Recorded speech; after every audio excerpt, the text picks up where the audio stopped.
వాళ్ళకి కావాలంటే ఎవరు మాట్లాడతారు, మాట్లాడడానికి మైక్ తీసుకోమనేది ఉండే.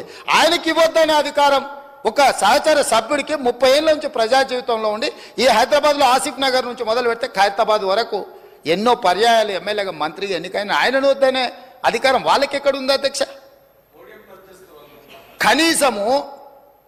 కనీస అవగాహన, విచక్షణ అన్నీ కోల్పోయి ఎవ్వరు మాట్లాడద్దు, మాట్లాడినంతసేపు మైక్ మా దగ్గర ఉండాలి, లేకపోతే మేము పోడియంలోకి వచ్చి అల్లరి చేస్తాం.